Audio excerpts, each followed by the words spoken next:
Okay, good morning, everyone.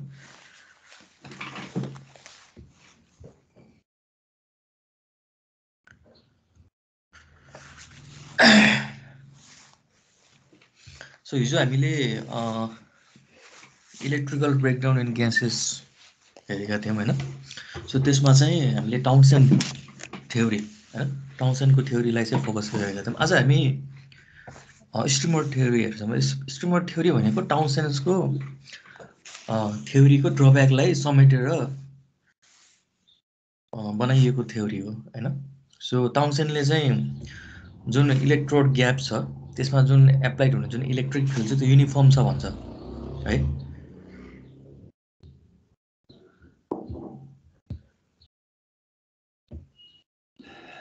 Okay, टाउनसेन्डले जुन electrical field gap छ यस यहाँभित्र जुन इलेक्ट्रिकल फिल्ड ग्याप छ युनिफर्मली चाहिँ डिस्ट्रिब्युट भएको भन्छ भने स्ट्रिमर थ्योरीले चाहिँ त्यो स्ट्रिमरको कारणले गर्दाखेरि चाहिँ त्यो बिम अफ जुन स्ट्रिम अफ इलेक्ट्रोन्सको कारणले गर्दा चाहिँ त्यो युनिफर्म चाहिँ हुँदैन र एक्सपोनेन्सियल फर्ममा आउँछ भनेर उसले एउटा हाइपोथेसिस निकाल्छ, एउटा चाहिँ थ्योरी प्रपोज गर्छ र यसैलाई हामी स्ट्रिमर थ्योरी भन्छौँ है.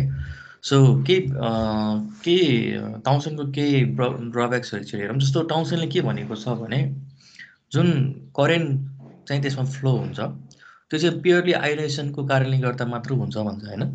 त्यो आइनेसन डाइरेक्ट होस् या सेकेन्डरी कारणले गर्दा होस् होइन, त्यहाँ एभलेन्स ब्रेकडाउन होस् या अरू के कम्बिनेसन अथवा अरू चाहिँ सेकेन्डरी प्रोसेसको कारणबाट होस्, तर ती सबै प्रोसेसको कारण रिजल्ट भनेको चाहिँ आइनेसन प्रोसेस हो भनेर टाउनसेन्डले भनेको थियो भने प्र्याक्टिसमा चाहिँ ब्रेकडाउन आइनेसन प्रेसरले मात्र हुँदैन र अरू मेकानिजम पनि त्यहाँ हुन्छ भनेर कुरा चाहिँ स्ट्रिमर थ्योरीले भन्छ है.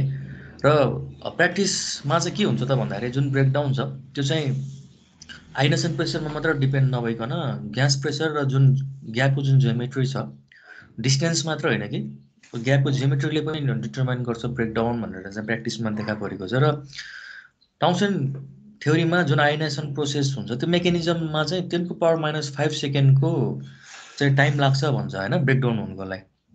त्यो आइनेसन प्रोसेस स्टार्ट भइसकेपछि त्यो ब्रेकडाउन हुनुको लागि 10⁻⁵ सेकेन्ड लाग्छ भन्छ भने चाहिँ, तर एक्चुअल ब्रेकडाउनमा चाहिँ त्योभन्दा नि सानो होइन 10⁻⁸ सेकेन्डमै ब्रेकडाउन हुँदो रहेछ है. र टाउनसेन्डले डिफ्युज फर्म अफ डिस्चार्ज हुन्छ भन्छ. डिफ्युज फर्म भन्नाले जुन एटम छ जुन मोलिक्युल छ भनौँ ग्यास मोलिक्युल त्यो चाहिँ डिफ्युज भएको होइन, पोजिटिभ आयन र नेगेटिभ आयनमा चाहिँ डिफ्युज भएर त्यसको कारणले गर्दा जसलाई हामी आइनेसन प्रोसेसै भन्छौँ त्यसको कारणले गर्दा चाहिँ हुन्छ भन्छ र तिनीहरू चाहिँ युनिफर्म छ भन्छ. तर प्र्याक्टिसमा चाहिँ ती डिस्चार्जहरू चाहिँ युनिफर्म नभइकन इरेगुलर हुन्छ होइन. जस्तो टाउनसेन्डले एउटा रेगुलर फर्ममा चाहिँ पर एटम चाहिँ पर सेन्टिमिटरको हिसाबले उसले क्यालकुलेसन गरेको थियो, तर ती डिस्चार्जहरू चाहिँ युनिफर्म हुँदैन होइन. सबैले चाहिँ एटमहरू चाहिँ युनिफर्म तरिकाले डिस्ट्रिब्युट नभएको हुनसक्छ because of the pressure and temperature होइन. त्यहाँको प्रेसर र टेम्परेचरको कारणले गर्दा यिनीहरू चाहिँ इरेगुलर फर्ममा डिस्ट्रिब्युट भएको हुन्छ, जसको कारणले गर्दा त्यहाँबाट निस्किने इलेक्ट्रोनहरू पनि इरेगुलर हुन्छ होइन. सबै ठाउँमा चाहिँ एउटै तरिकाले हिर्काउँछ भन्ने छैन, एउटै तरिकाले कोलिजन हुन्छ भन्ने छैन, त्यही भएर ती डिस्चार्जहरू चाहिँ इरेगुलर हुन्छ भन्छ है. सो यी सबै कुराहरूलाई चाहिँ टाउनसेन्ड मेकानिजमले चाहिँ एक्सप्लेन गर्न चाहिँ सकेको थिएन. र 1940तिर ऱ्याथोरेनमिक भन्ने होइन ऱ्याथोरेनमिक र लोएब भन्नेले चाहिँ एउटा स्ट्रिमर थ्योरी चाहिँ प्रपोज गरेको थियो है. स्ट्रिमर थ्योरीमा चाहिँ यो जुन बिम अफ इलेक्ट्रोन्स र जुन बिम अफ द फोटोन्सहरू हुन्छ पोजिटिभ आयन्सहरू हुन्छ यिनीहरू चाहिँ युनिफर्मली डिस्ट्रिब्युट नभइकन यिनीहरू चाहिँ स्ट्रिम गफ एउटा स्ट्रिम भनेको एउटा कसले ग्रुप अफ ग्रुपमा चाहिँ यिनीहरू चाहिँ बगिरहेको हुन्छ भन्छ होइन. युनिफर्मली नभइकन एउटा ग्रुपमा चाहिँ गइरहेको हुन्छ भन्ने कुरा चाहिँ उसले गर्छ, जसको कारणले गर्दा त्यहाँ भएको जुन इलेक्ट्रिक फिल्ड ग्याप छ त्यो चाहिँ युनिफर्म नभइकन डिस्टर्ट हुन्छ होइन. सबैतिर चाहिँ युनिफर्मली हुँदैन भन्ने कुरा चाहिँ उसले कन्क्लुजन निकालेको हुन्छ र एउटा उसले भ्यालु पनि निकालेको छ उसको थ्योरीलाई भ्यालिड गर्नको लागि. एउटा इलेक्ट्रिक फिल्ड कति हुन्छ त त्यो ठाउँमा भन्दाखेरि 5.27 × 10⁻⁷ alpha eco power alpha divide by x/√x/p whole per cm हुन्छ भन्छ है. अब टाउनसेन्डले चाहिँ यो इलेक्ट्रिक फिल्ड चाहिँ युनिफर्म छ भनेको छ, हरेकतिर चाहिँ एउटै युनिफर्म छ भनेको छ भने, र यो मिकले चाहिँ जस्तो स्ट्रिमर थ्योरीले प्रपोज गरेकोमा चाहिँ यहाँनिर युनिफर्म नभइकन एउटा चाहिँ अल्फामा डिपेन्ड हुने रहेछ होइन, नम्बर अफ कोलिजनमा पनि डिपेन्ड भएको छ इलेक्ट्रिक फिल्ड, र अर्को चाहिँ यो डिस्टेन्समा पनि डिपेन्ड हुँदो रहेछ, इलेक्ट्रोड ग्यापको जुन डिस्टेन्स छ त्यो डिस्टेन्समा पनि डिपेन्ड हुँदो रहेछ भन्ने कुरा चाहिँ उसले प्रपोज गर्छ है। र हामी अहिलेसम्म ग्यासको कुरा गर्दै थियौँ र हामी त्यसपछि हामी भ्याकुममा आउँ है। अब भ्याकुममा पनि ब्रेकडाउन हुन्छ र भन्ने कुरा चाहिँ होला होइन। भ्याकुममा इलेक्ट्रोन हुँदै नहुने, त्यहाँनिर एटम हुँदै नहुने चाहिँ होइन होइन। भ्याकुम भनेपछि त्यहाँ इम्टी भन्ने कुरा चाहिँ अर्थ जनाउँदैन है, त्यहाँ पनि एटमहरू हुन्छ। तर जुन त्यहाँको प्रेसर छ, त्यहाँको प्रेसर चाहिँ एकदमै एटमोस्फियरिक प्रेसरभन्दा एकदमै लो हुने हो है। भन्नाले त्यहाँ भएका मोलिकुलहरू चाहिँ एकदम चाहिँ छरेर बस्ने हो, एकदमै एटमोस्फियरिक प्रेसरभन्दा नि एकदम कम हुने हो त्यहाँको, त्यो भित्रको प्रेसर है। यसको अर्थ चाहिँ भ्याकुमभित्र चाहिँ मोलिकुल केही हुँदै नहुने, त्यो इम्टी नै हो भन्ने कुरा चाहिँ हामीले चाहिँ त्यो मान्नु भएन। सो भ्याकुम भनेको हामीले यदि कुनै पनि त्यहाँभित्रको प्रेसर चाहिँ हामीले एटमोस्फियरिक प्रेसरभन्दा धेरै कम लग्यो है। अब कति कम लग्यो भन्ने कुरा हामी एकछिनमा लगाउँला। एटमोस्फियरिक प्रेसरभन्दा चाहिँ धेरै कम गऱ्यौँ भने चाहिँ त्यो ठाउँलाई चाहिँ हामीले भ्याकुम भन्न सक्छौँ है। सो टाउसन थ्योरी अनुसार हाम्रो जुन त्यसमा डेभलप भएको करेन्ट ग्रोथ अथवा करेन्ट जुन डेभलप भइरहेको छ, फ्लो भइरहेको छ, त्यो चाहिँ चार्ज पार्टिकल्सको ड्रिफ्टमा मात्र डिपेन्ड गर्छ होइन। अथवा जुन आयन्सहरू छ, जुन आयन्सहरू क्रिएसन भयो, त्यो आयन्सहरूले अर्को आयन्सलाई अथवा अर्को एटमलाई हिर्काएर त्यहाँबाट फेरि अर्को इलेक्ट्रोन र आयन्स निकाल्ने, त्यो प्रोसेसबाट डिपेन्ड गर्छ भन्छ। तर भ्याकुमको केसमा हेर्ने हो भने, एउटा पर्फेक्ट भ्याकुमको केसमा हेर्ने हो भने त्यहाँ कुनै पनि चार्ज पार्टिकल हुँदैन होइन। सो कुनै पनि चार्ज पार्टिकल नहुनेको अर्थ चाहिँ there should be no conduction and vacuum should be perfect insulating medium है। सो पर्फेक्ट यदि हामी आइडल केस गर्ने हो भने त आइडल केसमा भ्याकुमभित्र त कुनै पनि मोलिकुल हुँदैन होइन। सो कुनै पनि मोलिकुल नहुने भइसकेपछि त्यहाँ कन्डक्सन हुने चान्सै छैन। So vacuum is a perfect insulating medium भन्छौँ है हामी। बट इन प्र्याक्टिस त्यो मोलिकुलै नआउने केस त कहिले पनि हुँदैन। सो प्र्याक्टिसको केसमा चाहिँ हामी हेर्ने हो भने त्यहाँनिर चाहिँ certain amount of metallic electrode र जुन इन्सुलेटिङ सर्फेसको कारणले गर्दा चाहिँ भ्याकुममा पनि कन्डक्सन चाहिँ भएको हुन्छ। सो त्यहाँनिर पनि केही मोलिकुलहरू हुन्छ होइन। सो भ्याकुममा कसरी चाहिँ ब्रेकडाउन हुन्छ भन्ने विभिन्न थ्योरिजहरू छ होइन। सो त्यो थ्योरीमा जानुभन्दा अगाडि पहिला भ्याकुम भनेको के हो र त्यहाँ भ्याकुमभित्र चाहिँ कस्तो प्रेसर कति हुँदो रहेछ त्यो एकछिन कुरा गरौँ है। So vacuum is a system in which pressure is maintain at a value much below the atmospheric pressure होइन। सो कुनै पनि सराउन्डिङ अथवा कुनै पनि स्पेसको प्रेसर चाहिँ तपाईँले एटमोस्फियरिक प्रेसरभन्दा धेरै तल पुर्याइदिनु भयो भने त्यसलाई हामी भ्याकुम भन्न मिल्छौँ है। र भ्याकुममा भएको प्रेसर चाहिँ हामी mmF/Hg मेजर गर्छौँ। जस्तो 1 एटमोस्फियरिक प्रेसर भनेको 760 mmF/Hg हुन्छ होइन, 0 डिग्री सेल्सियसमा। र mmF/Hg लाई हामी टोर पनि भन्छौँ, 1 टोर भनेको 1 mmF/Hg हुन्छ। र भ्याकुमलाई 3 तरिकामा क्लासिफाई गरेको छ। जस्तो हाई भ्याकुम होइन, हाई भ्याकुमको कुरा गर्नु हो भने त्यहाँनिर 1 × 10⁻³ देखि 10⁻6 टोरसम्म छ भने त्यसलाई हामी हाई भ्याकुम भन्छौँ होइन। सो 10⁻6 देखि 10⁻8 टोरसम्म लग्यो भने त्यसलाई हामी भेरी हाई भ्याकुम भन्दो रहेछौँ होइन। त्यसको 10⁻4 र त्योभन्दा नि एकदम प्रेसर कम गऱ्यो भने त्यसलाई हामी हाई भ्याकुम भन्ने रहेछौँ। र इलेक्ट्रिकल इन्सुलेसन पर्पजको लागि भ्याकुमको रेन्ज भनेको चाहिँ हामी हाई भ्याकुमको होइन, भन्नाले 10⁻³ देखि 10⁻6 टोरसम्मको रेन्जलाई चाहिँ हामी भ्याकुम कन्सिडर गर्दो रहेछौँ है। त्यसलाई पनि हामी भ्याकुम, अब त्योभन्दा नि बढी भयो भने त अझ हाई भ्याकुम, भेरी हाई भ्याकुमको केस आउँछ, अझ अल्ट्रा हाई भ्याकुमको कुराहरू आउँछ। तर 10⁻³ देखि 10⁻6 टोरसम्म हामीले एटमोस्फियर प्रेसर रिड्युस गरायो भने त्यसलाई चाहिँ हामी इलेक्ट्रिकलको सिनेरियोमा चाहिँ, इन्सुलेसनको सिनेरियोमा चाहिँ त्यसलाई हामी हाई भ्याकुमको रूपमा चाहिँ हामी क्लासिफाई गरेको हुन्छौँ। र यो जुन हाई भ्याकुमको कुरा गर्दैछौँ, यो हाई भ्याकुमकोलाई यहाँ कसरी ब्रेकडाउन हुन्छ, जसरी ग्यासमा हामीले टाउसन थ्योरी र स्ट्रिमर थ्योरीले कुरा गऱ्यौँ, त्यसै गरी भ्याकुममा पनि 3टा थ्योरी चाहिँ प्रपोजमा ल्याएको छ होइन। यिनीहरूले आफ्नो तरिकाबाट चाहिँ भ्याकुममा ब्रेकडाउन हुन्छ भन्ने कुरा गरेर, जस्तो एउटा चाहिँ पार्टिकल एक्सचेन्ज थ्योरी भयो होइन। So next one is the field emission theory and next one is the clump theory है। सो यी 3टा मेकानिजमबाट कसरी हुन्छ एकचोटि हेरौँ। जस्तो पार्टिकल एक्सचेन्ज मेकानिजममा के भन्छ त भन्दाखेरि, जुन चार्ज पार्टिकल छ अथवा जहाँबाट जुन चाहिँ इलेक्ट्रोन चाहिँ निस्किरहेको हुन्छ by the UV rays or any other मेकानिजमबाट होइन। सो त्यहाँबाट जुन फ्री इलेक्ट्रोन्स, जसलाई हामी चार्ज पार्टिकल पनि भन्छौँ because it has a negative charge particularity छ। सो नेगेटिभ चार्ज पार्टिकल जुन छ त्यो चाहिँ कुनै एउटा इलेक्ट्रोडबाट निस्किरहेको हुन्छ है। सो त्यो हाई इलेक्ट्रिक फिल्डबाट होस् होइन, कुनै पनि एउटा इलेक्ट्रिक फिल्ड सप्लाई गर्दाखेरि निस्किएको हुनसक्छ, अथवा कुनै पनि चाहिँ सोलर होइन अथवा युभी रेज चाहिँ त्यसमा त्यो इलेक्ट्रोडमा स्ट्राइक भएर त्यहाँबाट निस्केको हुनसक्छ होइन। हिजो हामीले कुरा गऱ्यौँ। र त्यो निस्केको इलेक्ट्रोड चाहिँ अथवा त्यो निस्केको इलेक्ट्रोन चाहिँ त्यसले अर्को इलेक्ट्रोडमा जाने भयो, किनभने त्यो negative charge particle obviously positive इलेक्ट्रोडमा जाने भयो हैन। सो नेगेटिभ इलेक्ट्रोडबाट निस्केको जुन चार्ज नेगेटिभ इलेक्ट्रोन छ त्यो चाहिँ पोजिटिभ इलेक्ट्रोड भन्नाले एनोडतिर जाने भयो र एनोडतिर जाने क्रममा उसले त्यो एनोडमा चाहिँ हिर्काएर त्यो इलेक्ट्रोनले हिर्काएर त्यहाँबाट चाहिँ पोजिटिभ पार्टिकल र फोटोन्सहरू चाहिँ निकाल्ने भयो हैन। हिजोकै कुराहरू हो। सो यी फोटोन र पोजिटिभ पार्टिकल जुन छ यिनीहरू चाहिँ अब नेगेटिभ इलेक्ट्रोडतिर जाने भयो हैन। सो नेगेटिभ इलेक्ट्रोनले पोजिटिभ इलेक्ट्रोडलाई हिर्काएर त्यहाँबाट जुन निस्केका फोटोन्स र पोजिटिभ चार्जेसहरू छ तिनीहरू चाहिँ फेरि क्याथोडतिर जाने भयो र क्याथोडतिर गएर तिनीहरू हिर्काउने भयो in the presence of the electric field.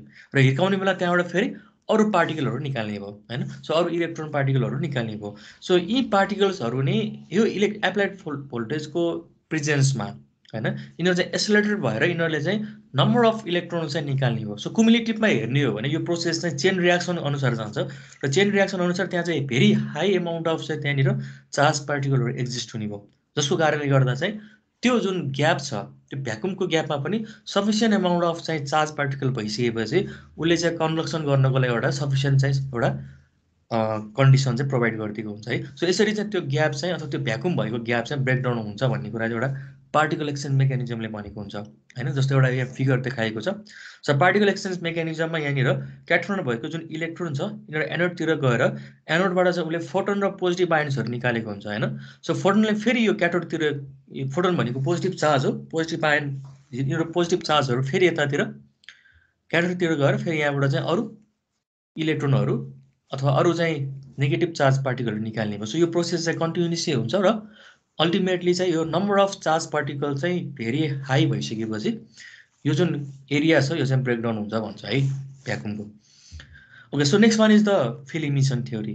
अब फिल्ड इमिसन थ्योरीमा दुईवटा मेकानिजम एक्सप्लेन गरेको छ। एउटा चाहिँ एनोड साइडबाट अर्को चाहिँ क्याथोड साइडबाट है। सो यो दुइटै चाहिँ फिल्डको कुरा छ। यसो यहाँ हिटिङको मेकानिजमको कुराहरू आउँछ। सो एनोड हिटिङ मेकानिजममा के हुन्छ त भन्दाखेरि यो थ्योरीले चाहिँ जुन चाहिँ इलेक्ट्रोन प्रोड्युस भएको छ हैन, अब भ्याकुम छ। सो भ्याकुम भइसकेपछि त्यहाँनिर एभाइलेबल इलेक्ट्रोन्स भनेको एकदम फ्यु हुने भयो है। इनिसियल एमाउन्ट अफ इलेक्ट्रोन्स नै एकदम थोरै हुने भयो because pressure is very minimum.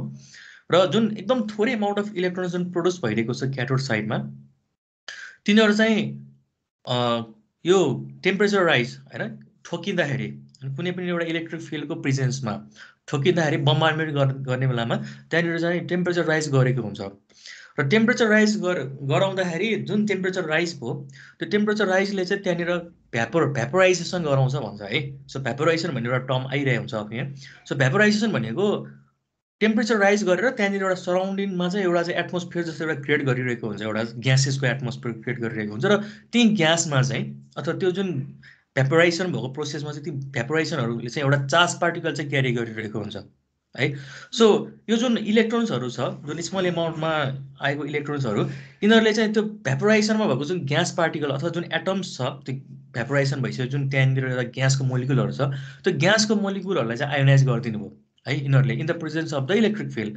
र आयोनाइज गर्नुको अर्थ ती ग्यासको मोलिकुललाई चाहिँ हिर्काएर त्यहाँबाट चाहिँ पोजिटिभ आयन्स र फर्दर अर्को इलेक्ट्रोन चाहिँ एक्स्ट्रा इलेक्ट्रोन चाहिँ निकाल्ने भन्नु खोजेको। सो त्यसलाई चाहिँ आयोनाइजेसन गरिदिनु भयो। सुरुमा चाहिँ भ्यापोरै थिएन। सो त्यहाँ एमाउन्ट अफ इलेक्ट्रोन एकदमै थोरै थियो हैन।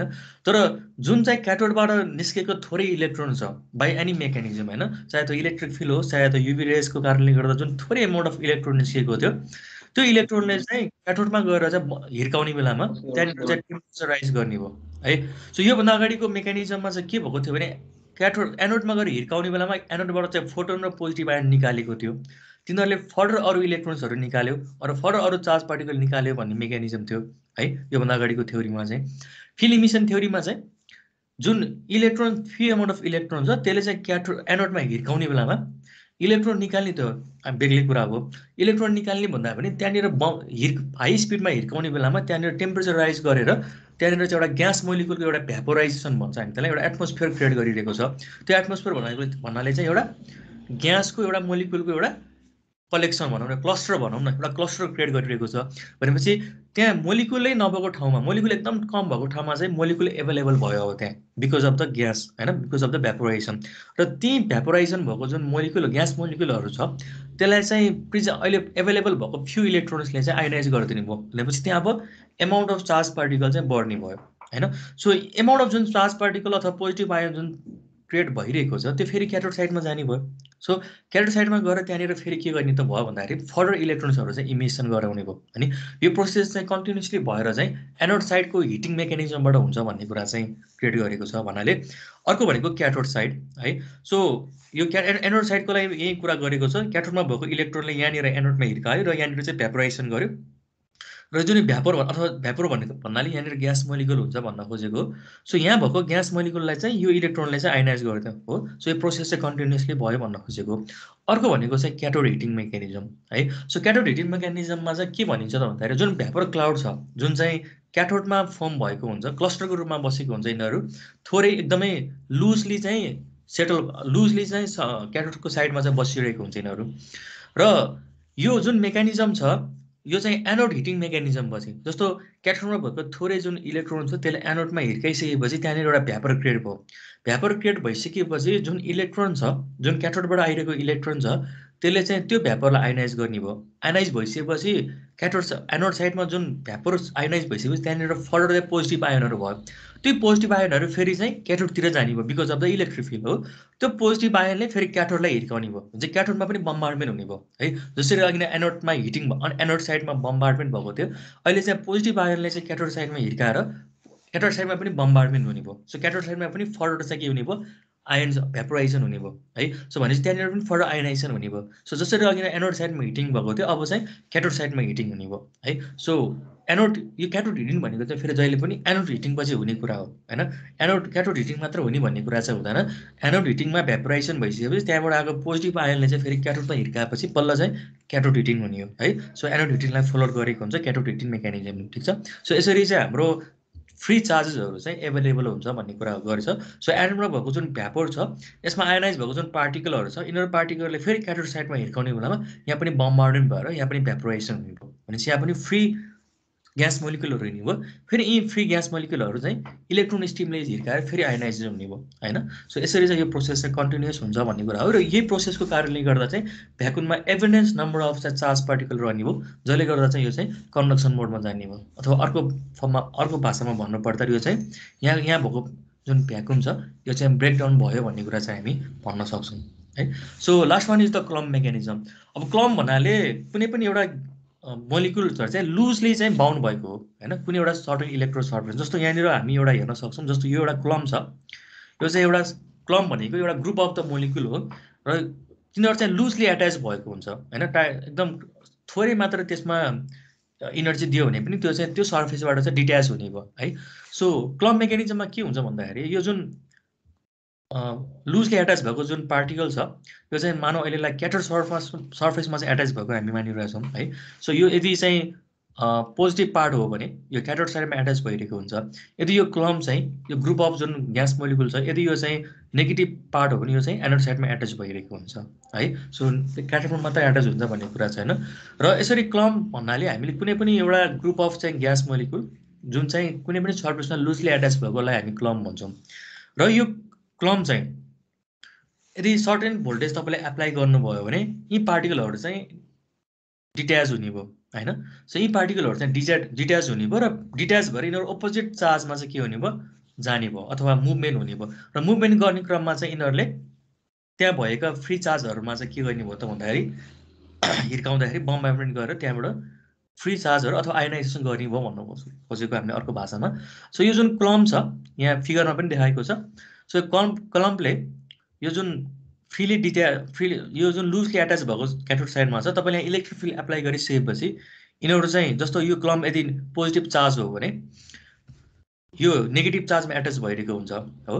र अब चाहिँ तपाईँले यसमा चाहिँ नेगेटिभ अपोजिट चार्ज चाहिँ एप्लाई गर्नुभयो भने यो क्लम्प चाहिँ अब एनोड साइडतिर जाने भयो है। सो एनोड साइडतिर जाने बेलामा यो हाई स्पिडमा तपाईँले लो भोल्टेज होइन कि एकदम हाई भोल्टेज तपाईँले एप्लाई गर्नुपर्ने हुन्छ। लो भोल्टेज एप्लाई गर्नुभयो भने चाहिँ बम्बार्डमेन्ट हुँदैन होइन, त्यो मुभमेन्ट मात्र हुन्छ। र मुभमेन्ट गर्ने क्रममा चाहिँ मुभमेन्ट गर्ने क्रममा चाहिँ उसले पार्टमा भएको एटमहरूलाई चाहिँ उसले आइनाइज चाहिँ गर्न सक्छ, तर बम्बार्डमेन्ट चाहिँ गर्न सक्दैन। बम्बार्डमेन्ट भन्ने बित्तिकै एकदम जोरले ठोकिने भन्ने कुरा हो। त्यही भएर त्यहाँ भएको जुन क्लम्पलाई चाहिँ हाई भेलोसिटी चाहिन्छ। यहाँनिर पनि तपाईँले यहाँ ख्याल गर्नुभएको होला on the application of the high voltage है। सो एकदम हाई भोल्टेज एप्लाई गर्दाखेरि चाहिँ हाई स्पिडमा चाहिँ यो चाहिँ एनोड साइडतिर जाने भयो। र एनोड साइडतिर जाने बेलामा यो क्लम्पले चाहिँ यो एनोड साइडतिर जाने बेला यहाँ बम्बार्डमेन्ट गर्ने भयो हैन। सो बम्बार्डमेन्ट गरेपछि अहिले हामीले हेरिसकेका छौँ बम्बार्डमेन्ट हुनु भनेको त्यहाँनिर भ्यापोराइजेसन हुने हो, त्यहाँनिर चाहिँ भ्यापोर्सहरू क्रिएट हुने हो because of the rise in the temperature हैन। सो टेम्परेचर राइज भएर चाहिँ यहाँनिर भ्यापोराइजेसन हुन्छ। सो भ्यापोराइजेसन हुनु भनेकै त्यहाँनिर चाहिँ एभाइलेबल अफ मोलिकुल हैन, ग्यास मोलिकुल हामी किन अनम्युट गर्नुभएको? यसरी अफ गर्नु है, क्वेशन सोध्दै थिएन। त्यो साउन्ड एकछिन अफ गर्नु है, मैले सघाउँछु त्यसपछि म तपाईँहरूलाई क्वेसन तपाईँहरूले सोध्नु होला। सो हामी भ्याकुममा हामी योभन्दा अगाडि हामीले ग्यासको कुरा गर्दै थियौँ हैन। सो ग्यासमा available of gas molecule evidence थियो, त्यही भएर त्यहाँनिर चाहिँ एभालेन्स ब्रेकडाउन हुन्थ्यो हैन। मोलिकुल छ भने बल्ल त ठोकिने हो। तर भ्याकुममा के छ भने मोलिकुलै प्रशस्त एमाउन्ट अफ हुँदैन हैन, because of the low pressure. त्यही भएर हामीलाई ग्यास भ्याकुममा ब्रेकडाउन गर्नु छ भने पहिला त्यहाँनिर हामीलाई चाहिँ ग्यास मोलिकुल एभाइलेबल गराउनु छ, त्यहाँनिर पहिला मोलिकुल ल्याउनु छ। मोलिकुल भइसकेपछि मात्र बल्ल त्यहाँ ठोकेर बल्ल त्यहाँ ब्रेकडाउन हुने हो हैन। सो क्लम्प मेकानिजमले के भन्छ भने जुन थोरै एमाउन्ट अफ जुन क्लम्प छ त्यसले चाहिँ हाई भोल्टेजको एप्लाइमा चाहिँ एनोडतिर बम्बार्डमेन्ट गरेर चाहिँ ग्यास मोलिकुलहरू क्रिएट गरिरहेको हुन्छ। सो यही available of evidence amount of gas molecule भइसकेपछि त्यही ग्यास मोलिकुललाई चाहिँ अब एभाइलेबल भएको इलेक्ट्रोनहरूले चाहिँ हिर्काएर फर्दर चाहिँ इलेक्ट्रोन्सहरू एभालेन्स ब्रेकडाउन गराउने हो है। सो यसरी चाहिँ हामी भ्याकुममा चाहिँ ब्रेकडाउन गर्छौँ भन्छ थ्रु द क्लम्प मेकानिजम है। सो यसरी हामीले तिनवटा मेकानिजम छ, एउटा क्लम्प मेकानिजम छ, अर्को फिलिमेसन थ्योरी छ भने अर्को चाहिँ हाम्रो पार्टिकल एक्सचेन्ज मेकानिजम छ। ओके ओके डायमन्ड केही भन्दै हुनुहुन्थ्यो तपाईँ?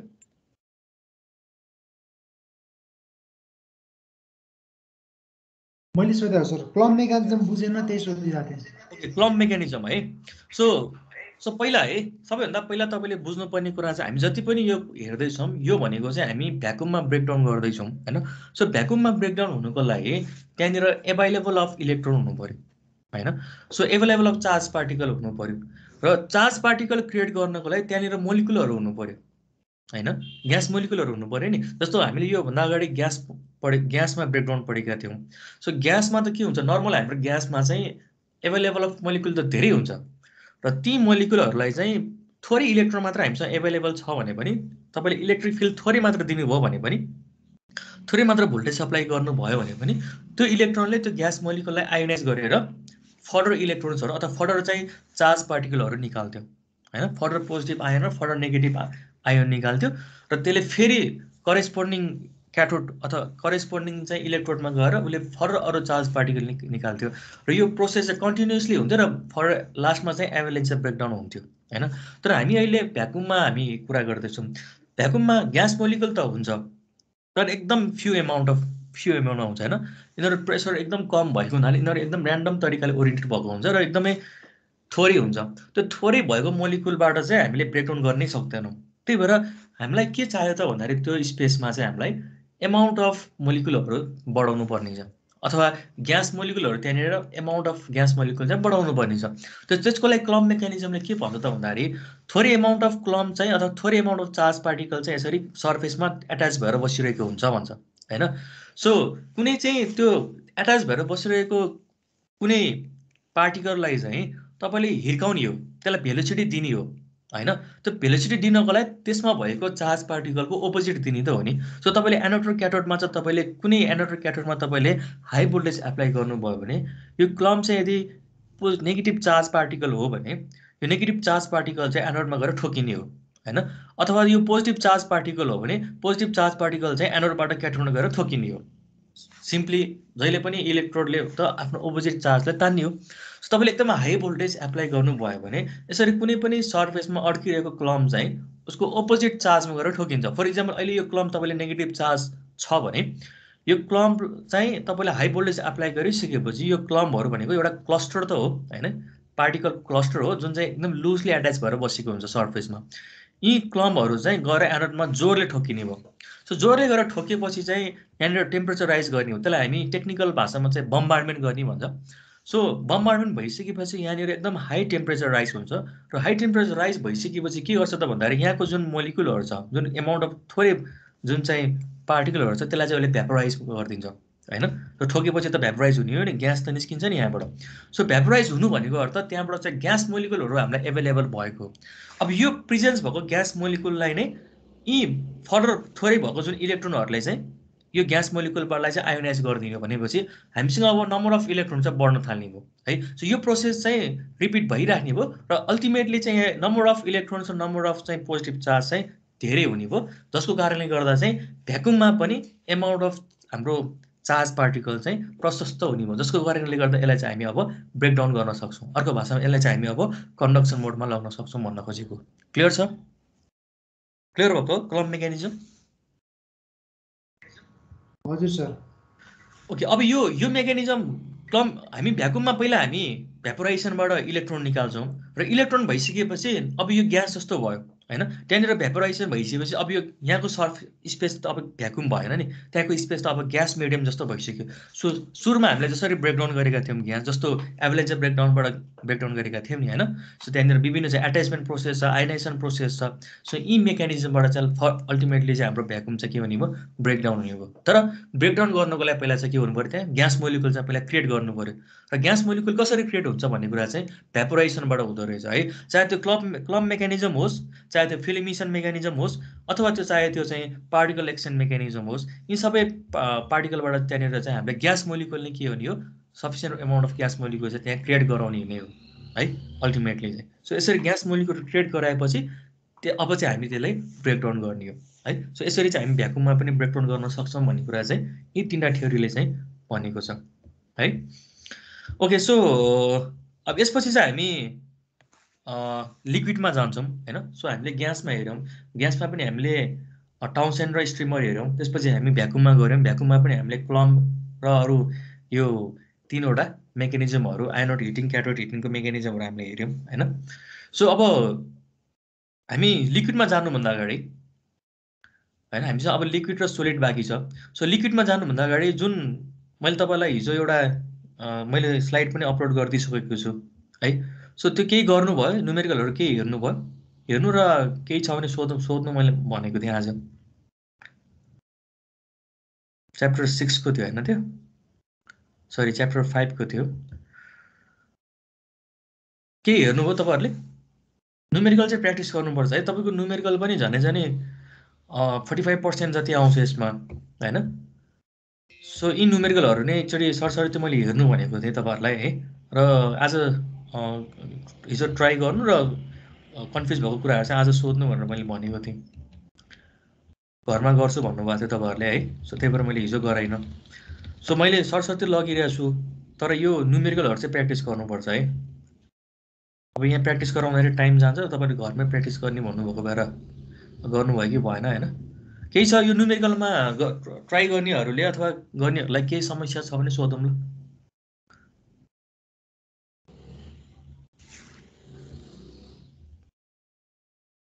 च्याप्टर 5 को चाहिँ इम्पोर्टेन्ट न्युमेरिकलहरू नै मैले राखिदिएको हो है। त्यसपछि हामी च्याप्टर 6 को अहिले पढिरहेको च्याप्टरको पनि हामीसँग 4-5वटा न्युमेरिकल छ इम्पोर्टेन्ट इक्जाममा सोध्ने खालको। त्यो पनि म तपाईँहरूलाई फोटो पठाइदिउँला, त्यसको चाहिँ खिचेर राखेको छु, सल्भ गर्नु होला। अब यहाँ जस्तो टाउनसेन्डको होइन, जस्तो टाउनसेन्डको कुरा गरौँ, टाउनसेन्डको जुन फर्मुला छ होइन, यो फर्मुला राखेर चाहिँ गर्नुपर्ने चाहिँ न्युमेरिकल छ है। जस्तो हिजो हामीले पढ्यौँ एउटा अल्फा निकाल भन्छ है, यो इक्वेसन होइन। यसबाट चाहिँ तपाईँलाई प्यारामिटरहरू दिन्छ र तपाईँलाई चाहिँ अल्फाको भ्यालु निकाल भन्छ होइन, अथवा अल्फाको भ्यालु दिएर करेन्टको भ्यालु निकाल भन्छ। सो यो इक्वेसन याद गरेर याद गर्नुपर्ने छ है। सो यस्तो खालको न्युमेरिकलहरू चाहिँ एकचोटि हेर्नु होला, ओल्ड क्वेसनमा पनि सोधिरहेको छ, सरसर्ती एकचोटि हेर्नु होला है। र अब यहाँ रिमुभ गर्ने कामहरू भइरहेको छ भन्नु हिजो मेसेज आइरहेको थियो है। अझ सकेसम्म त्यस्तो नगर्नु होला तपाईँहरू। अब 8th सेमका विद्यार्थीहरू है। ल केही छैन भने चाहिँ म अब यता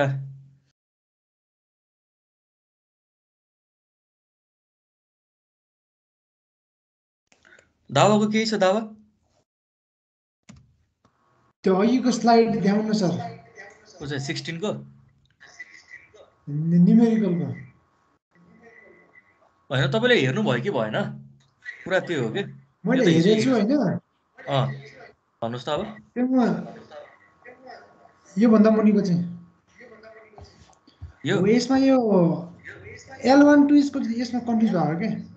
यस्तो हो, जस्तो L12 भनेको यहाँबाट यहाँसम्मको डिस्टेन्स हैन, जस्तो यो L1 यहाँसम्मको डिस्टेन्स र यहाँसम्मको डिस्टेन्स हैन, यो दुईटा चाहिँ निकाल्नु पर्ने हो हामीलाई हैन। सो यो सिमेट्रिकलमा छ, त्यही भएर यो त इमेज हो नि, 1 को इमेज यो हो, 2 को इमेज यो हो, 3 को इमेज यो हो, ठिक छ। र तपाईँलाई डिस्टेन्स चाहिँ यो र यो बराबर दिएको छ, 11 दिएको छ। अब हामीलाई चाहिँ इमेज निकाल्नको लागि, जिएमटी निकाल्नको लागि, हुन त तपाईँले टिएनडीमा पनि गरिराख्नु भएको होला, टिएनडीमा पनि यस्तो गर्नुपर्छ तपाईँले हैन। सो यहाँसम्मको यहाँदेखि यहाँसम्मको डिस्टेन्स चाहिन्छ, सो यहाँदेखि यहाँसम्मको डिस्टेन्स चाहिन्छ हैन। त्यसै गरी तपाईँलाई यहाँदेखि यहाँसम्मको डिस्टेन्स चाहिन्छ, यहाँदेखि यहाँसम्मको डिस्टेन्स पनि चाहिन्छ। अब यो सिमेट्रिकल भएको हुनाले यो 1 र यो 2 ड्यास भनौँ न यसलाई हैन। सो 1 र 2 ड्यासको डिस्टेन्स जति छ, यो 2 र 1 ड्यासको डिस्टेन्स पनि एउटै हुन्छ हैन। त्यसै गरी 1 र 3 ड्यासको डिस्टेन्स जति छ, 3 र 1 ड्यासको डिस्टेन्स पनि एउटै हुन्छ हैन, ठिक छ। सो अब यहाँ हेर्नुहोस् है, अब यो यसले के भनेको छ भने तपाईँको 30 छ, यो 15 + 15 30 छ यो हैन, यो 11 छ। सो भनेपछि यहाँसम्मको डिस्टेन्स भनेको के हुने भयो, त्यो हाइपोटेनस आउने भयो नि, ठिक छ। सो हाइपोटेनस भनेको यो डिस्टेन्स भनेको निकाले, सो यो डिस्टेन्स भनेको 31.953 भयो। त्यसै गरी यहाँदेखि यहाँसम्मको डिस्टेन्स भनेको 30 को स्क्वायर प्लस यो 11 + 11 भनेको 22 को होल स्क्वायर हुने भयो हैन। सो यो डिस्टेन्स भनेको चाहिँ 37.2 निकालेको हो उसले, ठिक छ। अब हेर्नुहोस् है, अब यो L12 भनेको के हो र L21 भनेको के हो हैन। त्यसै गरी L23 भनेको के हो, L32 भनेको के भन्दाखेरि यो यहाँदेखि यहाँसम्मको डिस्टेन्स हैन, यहाँदेखि यहाँसम्मको डिस्टेन्स, ठिक छ। त्यसै गरी यहाँदेखि यहाँसम्मको डिस्टेन्स र यहाँदेखि यहाँसम्मको डिस्टेन्स एउटै हो नि हैन। हेर्नुहोस् त, यो पोइन्टदेखि ल यसलाई मैले 2 ड्यास भने अब यो L12 भनेको 1 देखि यो 2 ड्यासको डिस्टेन्स हो, यो L21 भनेको 2 देखि यो 1 ड्यासको डिस्टेन्स हो। त्यसै गरी L23 भनेको यो 2 देखि 3 ड्यासको डिस्टेन्स हो, L32 भनेको यो 3 देखि 2 ड्यासको डिस्टेन्स हो। यसो यिनीहरू सबै भनेको एउटै हो नि हैन। त्यसै गरी यो यहाँ तलको हेर्नुहोस् त, यो 1 देखि 3 ड्यासको डिस्टेन्स र यो 3 देखि 1 ड्यासको डिस्टेन्स पनि एउटै हो, त्यही भएर यो L13 र L31 पनि एउटै इक्वल गरेको छ। क्लियर भएको त हजुर सर। यो जिएमटी निकाल्ने तरिका हो। जिएमटी निकाल्नको लागि त तपाईँलाई यो डिस्टेन्स चाहिन्छ नि त, तपाईँले पावर सिस्टम पनि गरिसक्नु भएको, यो कन्फ्युज त हुनु नपर्ने हो, ओके ठिकै छ। अब यो त पी म्याट्रिक्स निकाल्ने हो, भोल्टेज ग्रेडियन्ट म्याट्रिक्स निकालेको हो। यसलाई तपाईँले चाहिँ 0.2 ले मल्टिप्लाई गर्नुभयो भने इन्डक्टेन्स आउँछ हैन, र यसलाई तपाईँले इन्भर्स गरेर 2πε0 ले मल्टिप्लाई गर्नुभयो भने चाहिँ क्यापासिटेन्स आइदिन्छ है, यो त भइ नै हाल्यो। अब मुख्य कुरा चाहिँ अलिकति इम्पोर्टेन्ट भनेको चाहिँ यो आरआई लेभलहरू सोधिरहेछ है, यो आरआई लेभलहरू चाहिँ एकदम प्र्याक्टिस गरेर जानु होला। हामीसँग जुन दुईटा छ रुल्सहरू यसमा हैन, 0.5 हर्ट्ज र 0.5 मेगाहर्ट्ज र 1 मेगाहर्ट्जको छुट्टै, फियर कन्डिसनको छुट्टै, रेनिङ कन्डिसनको छुट्टै, यसको जुन रुल्सहरू छ त्यो चाहिँ याद गऱ्यो भने चाहिँ गाह्रो नपर्ला यो है। रुल्सहरू चाहिँ याद गरेर जानु पर्यो। अब फर्मुला चाहिँ यसरी दिएकै हुन्छ, तैपनि यसरी फर्मुला पनि याद गरेर जानु होला। धेरैवटा छ फर्मुला याद गर्नुपर्ने पनि है, इम्पेरिकल छ त्यसमाथि। ल एकचोटि प्र्याक्टिसै हो, प्र्याक्टिस गरेपछि सकिन्छ, प्र्याक्टिस गरेन भने त अब गाह्रै पर्छ यो है, प्र्याक्टिस नगरेको सम्म त हुँदैन। ओके ल, अब त्यसो भए अब केही छैन भने चाहिँ म लिक्विडतिर गएँ है। अब लिक्विडमा पनि ब्रेकडाउनकै कुराहरू आउँछ यसमा पनि। अब योभन्दा अगाडि हामीले ग्यासको कुरा गऱ्यौँ हैन, अब चाहिँ लिक्विडमा कन्डक्सन गराउने हो। सो लिक्विडलाई पनि हामी इन्सुलेटर रूपमा युज गर्छौँ हैन। प्योर लिक्विड छ भने it works as a insulator है। So liquids and solids are usually 10⁻³ times denser than gases हैन। सो उनीहरूको चाहिँ जुन मोलिकुलहरू छ यिनीहरू चाहिँ 10⁻³ भन्नाले 1000 टाइम्स हैन, 1000 टाइम्स चाहिँ डेन्सिटी चाहिँ यसको बढी हुन्छ भन्न खोजेको। And that poses the much higher dielectric strength of the order of 10⁻⁷ volt per cm हैन। सो डाइइलेक्ट्रिक स्ट्रेन्थ पनि बढी हुँदो रहेछ, ब्रेकडाउन पनि यसको गर्नको लागि पनि अझ बढी, ग्यासभन्दा पनि बढी चाहिँ भोल्टेज एप्लाई गर्नुपर्ने रहेछ भन्न खोजेको। So oil is 10 times more efficient than air as far as heat transfer capability is concern. त्यही भएर हामी ट्रान्सफरमा पनि हामी चाहिँ ओइलहरू राखिदिन्छौँ हैन, यतिकै चाहिँ ओपन नछोडिकन हामी ओइल राखिदिन्छौँ, because of its high insulating strength है। अब जस्तो अहिले नयाँ रिसर्चमा के आइरहेको छ भने, जस्तो अहिले जुन हामी ट्रान्सफर ओइल भनेर राख्छौँ, अहिले एउटा चाहिँ रिसर्च के आएको छ र रिसर्चलाई एप्लाई पनि गरेको छ, झनै 1 करोडभन्दा बढी ट्रान्सफर चाहिँ बनाइसकेको छ हैन अमेरिकामा। यो जुन हामीले मस्टर्ड ओइल जुन हामीले खाने तेल छ जस्तो हामीले ट्रान्सफर्मरमा राख्ने ओइल छुट्टै किसिमको हुन्थ्यो र ट्रान्सफर्मरमा राख्ने जुन अहिले राखिरहेको ओइल भन्दा चाहिँ झनै झनै 2 देखि 3 टाइम्स बढी इफिसियन्ट छ भन्छ मस्टर्ड ओइल है। सो अहिले बनाइएको ट्रान्सफरहरूमा चाहिँ मस्टर्ड ओइल चाहिँ राखिएको छ है। सो र जुन हाम्रो ट्रान्सफर ओइल छ अहिले राखेको ट्रान्सफर ओइल यसको भनेको 25 देखि 30 इयर्स हो म्याक्सिमम होइन। र मस्टर्ड ओइलको चाहिँ 100 इयर्स भनेको छ यसको लाइफ स्प्यान। सो ट्रान्सफरमा एक्चुअली मस्टर्ड ओइल राखिसकेपछि तपाईँले झन्डै झन्डै 1 सेन्चुरीसम्म होइन 100 इयर्ससम्म तपाईँले त्यो फेर्नै पर्दैन भनेको छ है। मस्टर्ड ओइल भनेको त्यति राम्रो भनेको छ र त्यो मस्टर्ड ओइल राखेर झन्डै झन्डै 1 करोडभन्दा बढी चाहिँ ट्रान्सफरहरू बनाइसकेको पनि छ, त्यसलाई डिस्ट्रिब्युट पनि गरिसकेको छ है। र तर फुड होइन वर्ल्ड फुड अर्गनाइजेसनले चाहिँ अब मस्टर्ड ओइल त्यसरी चाहिँ ट्रान्सफरमा राख्यो भने खानालाई अभाव हुन्छ फेरि होइन। सो त्यो कुरा पनि इस्यु चाहिँ निस्किरहेको छ, मस्टर्ड ओइल चाहिँ युज गर्ने कि नगर्ने, गर्न दिने कि नदिने भन्ने कुरा चाहिँ वर्ल्ड फुड अर्गनाइजेसनले इस्यु निकालिरहेको छ है। So oil is 10 times more efficient than air as far as heat transfer capability is concern भनेको छ होइन। So liquids are expected to give dielectric strength of the order of 100 kV per cm होइन। सो अघि नै यहाँ भनेको छ सोलिडको यिनीहरू 10 को पावर 7 भोल्ट होइन, 10 को पावर 7 भोल्ट भनेको झनै झनै 1000 kV जस्तो हुनुभयो होइन। सो 1000 kV भनेको छ भने लिक्विड्स भनेको चाहिँ 100 kV per cm भनेको छ।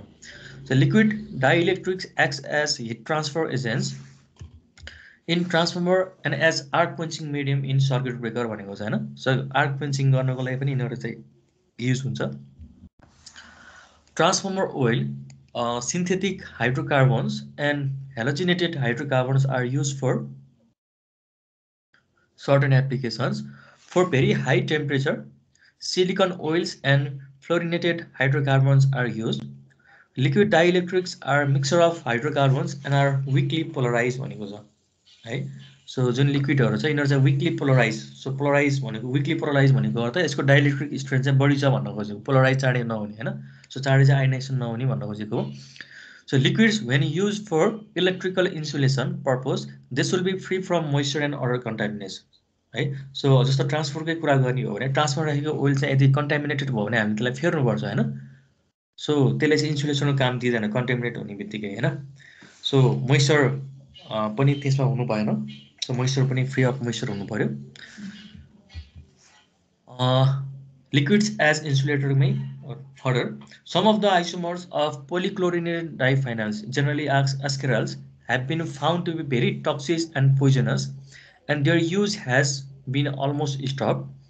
The most important factor that affects the electrical strength of an insulating oil is the presence of water in the form of the fine droplets suspended in the oil है। भन्न खोजेको ओइलमा यदि moisturise भयो भने, moisture भन्नाले water भ्यापरकै कुराहरू आउँछ, वाटरको कुराहरू आउँछ, यिनीहरू भयो भने चाहिँ एकदमै कन्डक्सनमा जाने भयो होइन। सो त्यही भएर चाहिँ यसलाई चाहिँ इफेक्ट गर्ने भयो। त्यही भएर सकेसम्म हामीले ओइल राखिसकेपछि त्यसमा भएका मोइस्चरहरूलाई चाहिँ हामीले एब्जर्ब गर्न सक्नु। जस्तो ट्रान्सफरकै कुरा गर्ने त्यहाँ सिलिकनहरू राखेको हुन्छ है मोइस्चर एब्जर्ब गर्नको लागि।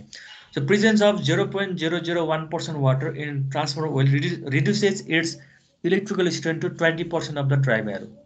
थोरै मात्र वाटर यदि प्रेजेन्स भयो भने पनि त्यसले इलेक्ट्रिकल स्ट्रेन्थ डाइइलेक्ट्रिकल स्ट्रेन्थ चाहिँ एकदमै घटाउँदो रहेछ होइन, 20%ले घटाउँदो रहेछ भनेपछि त्यो मोइस्चरलाई त सकेसम्म तपाईँले के गर्नुपर्ने रहेछ त हटाउनुपर्छ है। सो लिक्विड डाइइलेक्ट्रिकको क्लासिफिकेसन गरेको छ यहाँनिर 5 वटामा। जस्तो नम्बर 1मा ट्रान्सफर्मर ओइल होइन, मिनरल ओइल राखिन्छ हामी। नम्बर 2मा सिन्थेटिक हाइड्रोकार्बन्स पोलिओलिफिन्स भयो। नम्बर 3मा क्लोरिनेटेड हाइड्रोकार्बन्सहरू भयो, एउटा सिन्थेटिक छ अर्को क्लोरिनेटेड छ। नम्बर 4मा सिलिकन्स ओइल्सहरू भयो र नम्बर 5मा स्टोर्सहरू भयो है। सो 5 वटा चाहिँ डिफ्रेन्ट चाहिँ हामीले क्लासिफाई गर्न सक्छौँ। डाइइलेक्ट्रिकमा चाहिँ लिक्विडको फर्ममा चाहिँ हामी के राख्छौँ त एज अ इन्सुलेसन मिडियमको रूपमा हामी के राख्छौँ त भन्ने कुरा यहाँ 5 वटामा डिभाइड गरिएको छ। यी 5 वटा कुराहरू चाहिँ हामी राख्दो रहेछौँ in the form of liquid dielectric है। जस्तो ट्रान्सफरको कुरा गर्ने हो भने mostly use liquid dielectric in power apparatus, almost colorless liquid consisting of a mixture of hydrocarbons which includes the paraffins हैन। सो सबैभन्दा ट्रान्सफर ओइलमा सबसे म्याक्सिमम हुने भनेको चाहिँ यही हो, प्याराफिन चाहिँ हो है। सो अहिले पपुलर क्वेसन पनि हो यो हाम्रो यो लोकसेवाहरूमा पनि अथवा यो एनएहरूमा पनि। जुन हाम्रो अब्जेक्टिभ क्वेसन आउँछ त्यसमा चाहिँ यो प्याराफिन्स एकदम एकदम ट्रान्सफर ओइलमा के हुन्छ भनेर सोधिरहेको हुन्छ कि है। So this is the answer है, प्याराफिन्स, आइसोप्याराफिन्स, नेप्थेलिन्स एन्ड एरोमेटिक्स। अरू चाहिँ थोरै एमाउन्टमा हुने हो, प्याराफिन्स चाहिँ 80% जति हुन्छ है त्यो ओइलमा चाहिँ। Due to the prolong subjection to heat at 95 degree Celsius ageing process take place होइन। सो टेम्परेचर बढ्यो भने चाहिँ 95 डिग्री सेल्सियसभन्दा बढी भयो भने चाहिँ यसको चाहिँ लाइफ स्प्यान घट्दो रहेछ भन्न खोजेको हो transfer ओइलको। So due to the aging, the oil becomes darker due to formation of acids and resin or sludge. Due to the sludge, its heat transfer capacity is reduced. त्यही भएर हामीलाई यो moisture भयो भने र कन्टामिनेसन भयो होइन, plus temperature एकदम राइज भयो भने पनि हाम्रो यो ट्रान्सफर ओइल चाहिँ काम नलाग्ने हुन्छ र लास्टमा गएर हामीले यसलाई चाहिँ रिप्लेस गर्नुपर्ने हुन्छ है। 30 देखि 40 इयर्सभित्र चाहिँ हामीले रिप्लेस गरेका हुन्छ यो। अझ अब कन्टामिनेसन भयो भने त अझ चाँडै रिप्लेस गर्नुपर्ने हुन्छ। Next one is the synthetic hydrocarbons. Among various synthetic hydrocarbons, polyolefins are used in power cables. So over 55% of synthetic hydrocarbons produced worldwide are polyolefins. Most used olefins are polybutylene and alkyromatic hydrocarbon. General characteristics are similar to mineral oils. Transfer ओइलसँग मिल्छ भन्न खोजेको हो। यो चाहिँ synthetic hydrocarbons चाहिँ for example ओलिफिन्सको कुरा गरेको छ है उसले। So next one is the chlorinated. अब बेन्जिन, क्लोरिनेटेड भन्ने बित्तिकै बेन्जिनहरूको कुरा आउँछ होइन। Benzene and diphenyl aromatic compound are chlorinated to produce the chlorinated aromatic compounds call askarels or polychlorinated biphenyl PCB होइन। So possess the high fire point होइन, fire resistant हुने भयो and excellent electrical properties and ban in recent year due to serious health hazards होइन। So serious हेलको लागि चाहिँ यिनीहरू hazard रहेछ, त्यही भएर ब्यान गरेको रहेछ अहिले क्लोरिनेटेड हाइड्रोकार्बन्सहरू। So next one is the silicon oils. It is an alternative to PCB but they are expensive even at 150 degree Celsius होइन। अहिले 95 डिग्री सेल्सियसको कुरा थियो ट्रान्सफर ओइलको। Even at 150 degree Celsius they possess the high thermal stability, so they are use for the apparatus having higher temperature range. Silicon oils are resistant to most chemical and are oxidation resistant.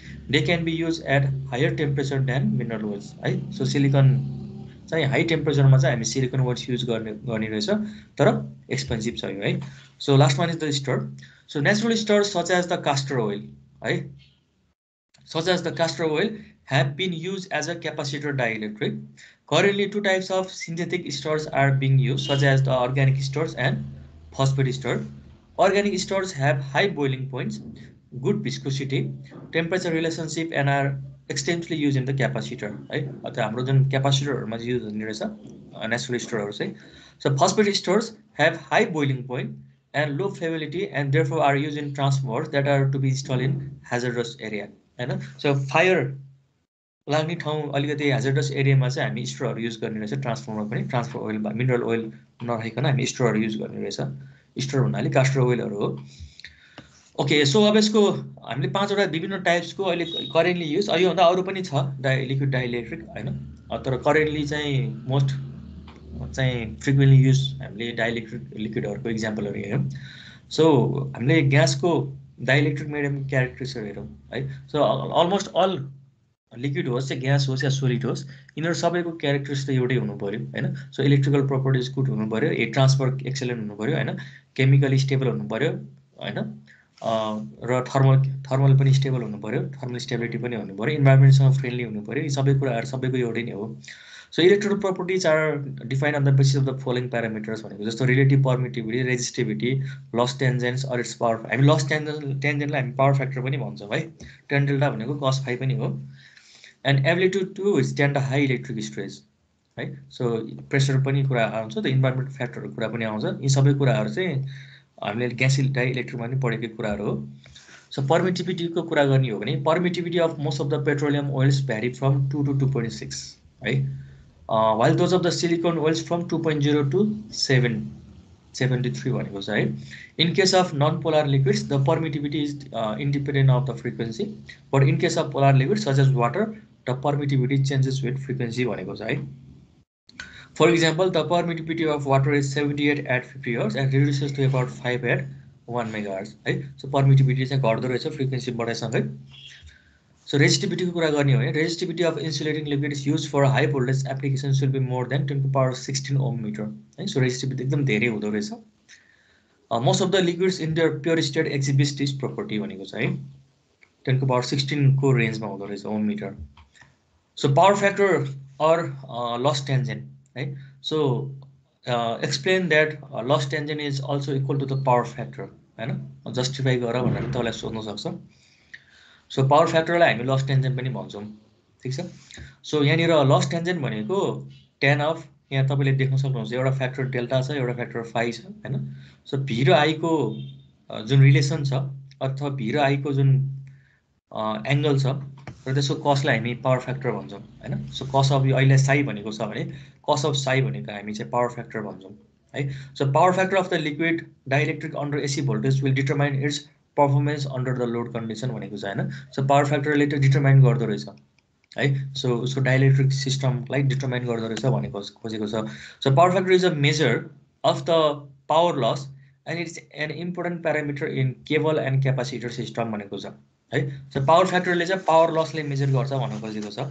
So power फ्याक्टरले चाहिँ कति active power flow भइरहेछ भन्ने कुरा हामी हिसाब गर्न सक्छौँ र एक्टिभ पावर जति फ्लो हो त्यसकै प्रोपोर्सनलमा हाम्रो पावर लस हुने हो होइन। सो जति पावर तपाईँको बढी फ्लो हुन्छ एक्टिभ पावर त्यति पावर लस हुने हो है। सो पावर लस भनेको फेरि एक्टिभ पावरसँग सरकार हुँदैन, हाम्रो पावर लस भनेको एक्टिभ पावरसँग मात्र हुन्छ, रियाक्टिभसँग हुँदैन। त्यही भएर पावर लस चाहिँ पावर फ्याक्टरसँग डिपेन्ड हुनुको कारण चाहिँ यो है। सो जति पावर फ्याक्टर चाहिँ तपाईँको बढी हो त्यति चाहिँ तपाईँको एक्टिभ पावर चाहिँ बढी हुने हो है। सो जस्तो यहाँ पनि हामी पावर फ्याक्टर भनेको भिआई कस फाइ गर्न सक्छौँ अथवा कस साई गर्न सक्छौँ है। र जुन टेन्जेन्टको लागि जुन डेल्टा एङ्गल छ tangent angle, loss tangent angle पनि भन्छौँ यसलाई, लस एङ्गल, र यो डेल्टा भनेको चाहिँ 90 माइनस साई हो है। सो यो अनुसार चाहिँ हामीले यसलाई चाहिँ भिआई कस 90 माइनस डेल्टा राख्ने हो भने चाहिँ भिआई साइन डेल्टा पनि हुने भयो पावर फ्याक्टर भनेको है, भिआई साइन डेल्टा अथवा भिआई कस फाइ। र however in the case of transformer the dielectric loss in the oil is negligible when compared to the copper and iron losses भनेको छ। तपाईँले ट्रान्सफर हिसाब गर्ने बेलामा त्यहाँ कपर लस र आइरन लसलाई नै मेन राख्ने हो, अरू पनि लसेस हुन्छ भनेर पढ्नु भएको होला। त्यहाँ डाइइलेक्ट्रिक लसहरू पनि थियो होइन। डाइइलेक्ट्रिक लसलाई चाहिँ हामी नेग्लेक्ट गर्छौँ भन्न खोजेको हो। So pure and dry transformer oil will have a very low power factor भ्यारिङ between 10⁻⁴ and 10⁻³ भनेको छ होइन। सो टेम्परेचर अनुसार चाहिँ यसको पावर फ्याक्टर भ्यारी भएको यहाँ देख्न सक्नुहुन्छ एट अ फ्रिक्वेन्सी 50 हर्ज भनेको छ है। So characteristics of liquid dielectric. अब हिट ट्रान्सफर क्यारेक्टरिस्टिक कुरा गरौँ, जस्तो in equipment is fill with the liquid dielectric such as the transformer, cable, circuit breaker, heat is transfer mainly by the convection है। So हाम्रो हिटहरू चाहिँ 3 तरिकाले चाहिँ ट्रान्सफर हुन्छ, एउटा कन्डक्सनबाट होइन, अर्को कन्भेक्सनबाट र अर्को चाहिँ रेडिएसनबाट। अब ट्रान्सफरबाट हिट ट्रान्सफर हुने भनेको जेनरली एयरमा ट्रान्सफर हुने हो होइन। सो एयरमा ट्रान्सफर हुने भनेको obviously by the convection method हो।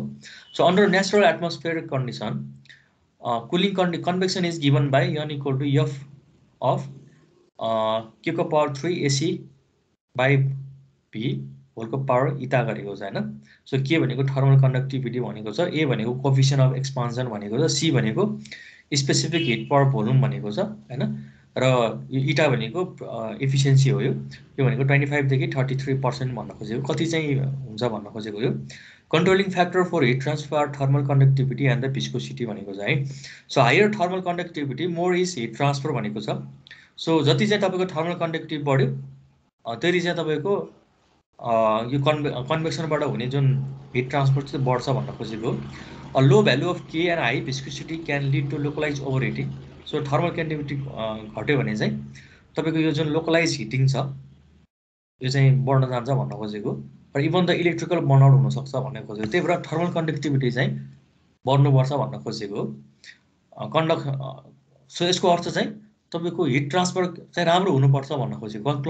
यो जुन जति पनि यो कुरा गरिएको छ यसको कन्क्लुजन चाहिँ लिक्विड डाइइलेक्ट्रिकको चाहिँ हिट ट्रान्सफर चाहिँ राम्रो हुनुपर्छ अथवा थर्मल कन्डक्टिभिटी चाहिँ राम्रो हुनुपर्छ। यदि थर्मल कन्डक्टिभिटी राम्रो भएन भने चाहिँ त्यहाँभित्र चाहिँ लोकलाइज हिटिङ बढेर चाहिँ त्यो ट्रान्सफर चाहिँ जल्न सक्छ भन्न खोजेको। So silicon oil do not exhibit this properties and therefore can pose the severe over heating problems in equipment that use this dielectric oils भनेको छ होइन। सो सिलिकन ओइलले चाहिँ हाई टेम्परेचरसम्म चाहिँ यसले ह्यान्डल गर्न सक्छ सिलिकन ओइलले, तर यसको जुन थर्मल कन्डक्टिभिटी छ यो चाहिँ उसको राम्रो छैन फेरि हैन। सो सिलिकन ओइल नबिग्रिए पनि उसले यदि तपाईँले ट्रान्सफरमा सिलिकन ओइल राख्नुभयो भने सिलिकन ओइल चाहिँ आफै बिग्रिँदैन, किनभने उसले त हाई टेम्परेचरसम्म चाहिँ रेजिस्ट गर्न सक्छ, तर ट्रान्सफरले त्यो हाई टेम्परेचर रेजिस्ट गर्न सक्दैन। द्याट्स वाइ सिलिकन ओइल राख्नुभयो भने चाहिँ तपाईँको ट्रान्सफर चाहिँ बर्नआउट हुन्छ भन्न खोजेको हो। So next one is the chemical stability. The presence of materials like oxygen water cause the degradation of liquid. अघि नै पनि हामीले कुरा गऱ्यौँ हैन, 0.001% मात्र तपाईँको वाटर एभाइलेबल भयो भने पनि तपाईँको लिक्विड डाइइलेक्ट्रिकको जुन उसको क्यारेक्टरिस्टिक्समा छ त्यो चाहिँ 20% चाहिँ डिग्रेड हुन्छ भन्न खोजेको हो। The presence of materials like oxygen water cause the degradation of liquid. As a result soluble solids and gases products are formed.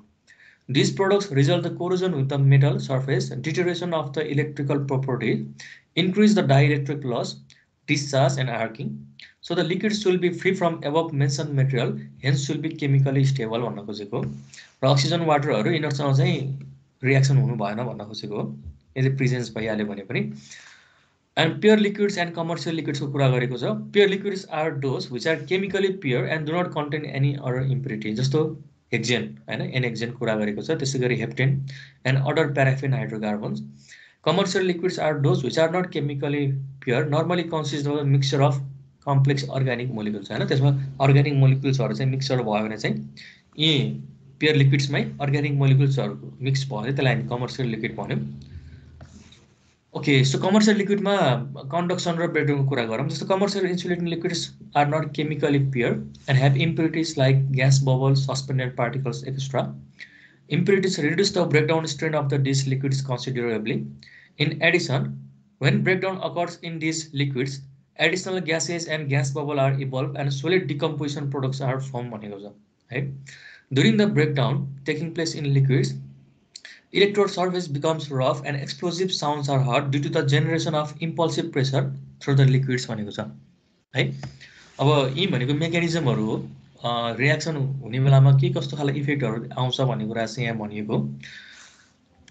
So the breakdown mechanism in commercial liquid depends upon एउटा चाहिँ nature and condition of electrodes हैन, anode क्याथोडको चाहिँ कस्तो खालको anode क्याथोड electrode हो र कस्तो कन्डिसनमा छ, यिनीहरू कस्तो सराउन्डिङमा छ भन्ने कुराले पनि डिटर्माइन गर्छ। अर्को चाहिँ लिक्विडको फिजिकल प्रोपर्टिजमा पनि डिटर्माइन गर्दो रहेछ। And next one is the impurities and gases present in the liquid हैन। अब इम्प्युरिटिजहरू अथवा त्यो बबल्सहरू फर्म भएकोले त अभियसली इफेक्ट गर्ने नै भइहाल्यो। र तीनवटा थ्योरी छ, theories that explain the breakdown mechanism in commercial liquid are. Number one is the suspended particle mechanism, number two is the cavitation and bubble mechanism, number three is the stress oil pole mechanism है। सो तीनवटा मेकानिजमहरू यहाँ तपाईँलाई दिएको छ। So यी थ्योरीहरू भनेको चाहिँ कसरी चाहिँ ब्रेकडाउन हुन्छ त लिक्विडमा हैन। लिक्विडमा पनि अब हाम्रो प्योर लिक्विडमा त ब्रेकडाउन हुन त अलिक गाह्रै छ प्योर लिक्विडमा। So next one is the suspended part, number one is the suspended particle theory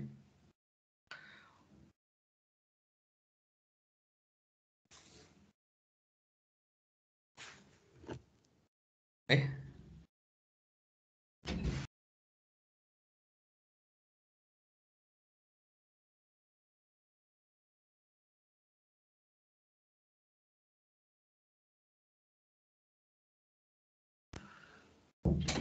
so number one is the suspended particle theory है। अब तपाईँलाई यो ब्रेकडाउन कहिलेकाहीँ चाहिँ टोकेर सोध्छ हैन, सस्पेन्डेड पार्टिकल थ्योरी एक्सप्लेन गर भनेर सोध्छ, नत्र प्रायः चाहिँ तपाईँलाई सोलिडमा ब्रेकडाउन हुने मेकानिजम एक्सप्लेन गर अथवा explain the breakdown mechanism in the gas particle, explain the breakdown mechanism in the vacuum, explain the breakdown mechanism in the liquid, यसरी चाहिँ सोधेको हुन्छ है। तर कहिलेकाहीँ चाहिँ तोकेरै सोधेको हुन्छ है। जस्तो स्ट्रिमर थ्योरी एक्सप्लेन गर, टाउन्सन थ्योरी एक्सप्लेन गर हैन, सस्पेन्डेड पार्टिकल थ्योरी एक्सप्लेन गर भनेर सोधेको हुन्छ। त्यही भएर अलिकति यिनीहरूको चाहिँ रफली अब डिटेल त हेरेर जानु पर्दैन, रफली सर्फेसली चाहिँ हेरेर जानु छ यिनीहरू। सो सस्पेन्डेड पार्टिकल थ्योरीमा presence of solid impurities cannot be avoided भनेको छ हैन। सस्पेन्डेड भन्ने बित्तिकै त्यहाँनिर चाहिँ जुन इम्प्युरिटिजहरू छ तिनीहरू चाहिँ सस्पेन्ड भएर बस्छ र यिनीहरूको कारणले गर्दा चाहिँ हुन्छ ब्रेकडाउन हुन्छ भन्ने कुरा हो यसको समराइज चाहिँ। सो कसरी हुन्छ चाहिँ हेरौँ।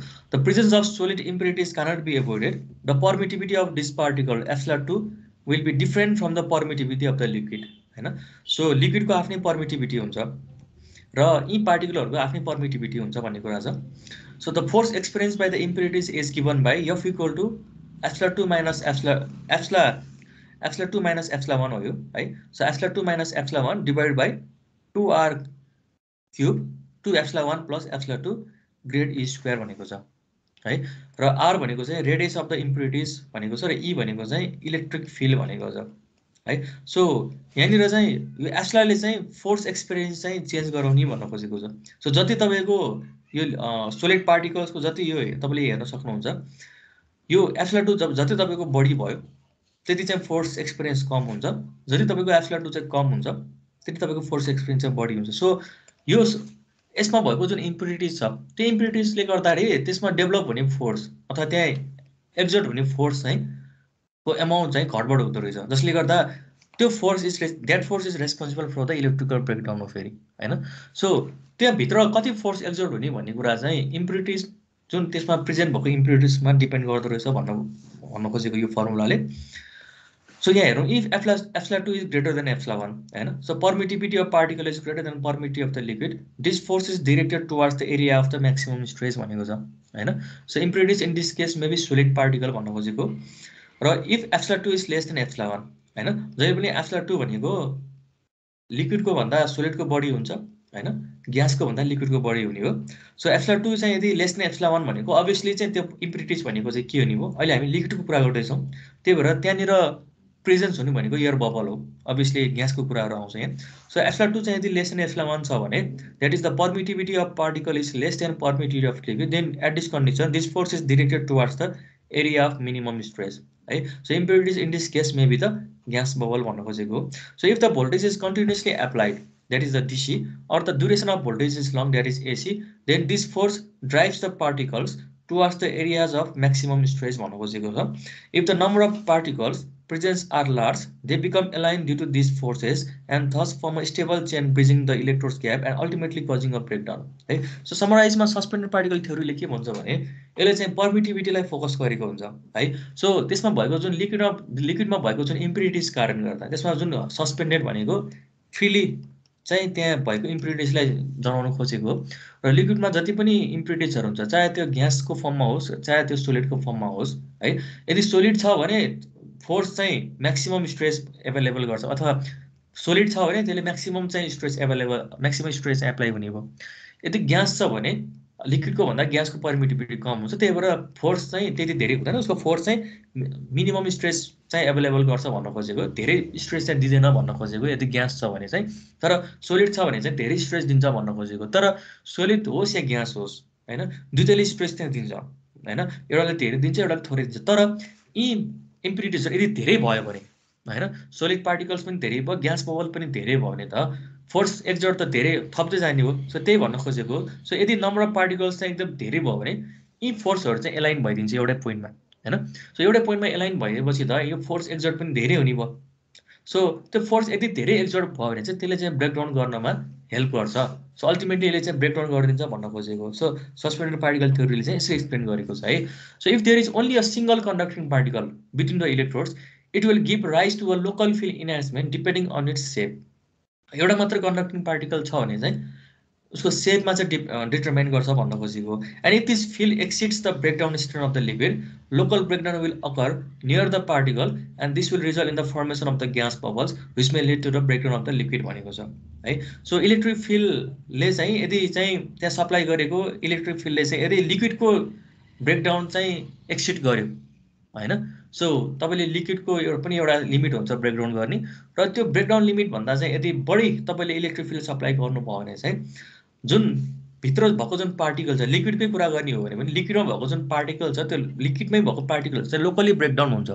र ब्रेकडाउन भइसकेपछि त्यसले चाहिँ जुन फर्मेसन गर्छ ग्यास बबल्स भइसकेपछि त्यो ग्यास बबल्सले पनि के गर्ने भयो, उसको पर्मिटिभिटीको कारणले गर्दा फर्दर फोर्सहरू चाहिँ थप्न जाने भयो यसमा, जसले गर्दा ब्रेकडाउन चेन रियाक्सनमा चाहिँ अझ बढी हेल्प गर्ने हो भन्न खोजेको है। सो यसको अर्थ चाहिँ कन्क्लुजनमा के भन्छ भने के गरेर तपाईँको थोरै मात्र ब्रेकडाउन भयो भने पनि थोरै मात्र ब्रेकडाउन उसले चाहिँ इनिसिएट गरिदियो भने पनि त्यहाँ ग्यास बबल फर्मेसन भएर चाहिँ अल्टिमेटली यसलाई चाहिँ कम्प्लिटली ब्रेकडाउन गरिदिन्छ भन्न खोजेको है।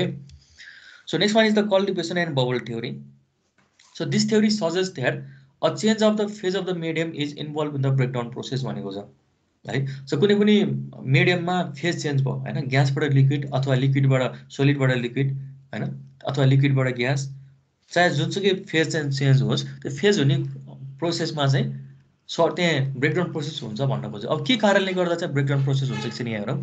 सो कुनै पनि नयाँ फेज दिने प्रोसेसलाई चाहिँ हामी कल्टिभेसन भन्ने है। So giving rise to new phase is known as the cultivation भनेको छ। So in other word a kind of vapour bubble form is responsible for breakdown भनेको छ है। सो भ्यापर बबलले चाहिँ कसरी चाहिँ हाम्रो ब्रेकडाउनमा रेस्पोन्सिबल गर्छ त्यो हेरौँ।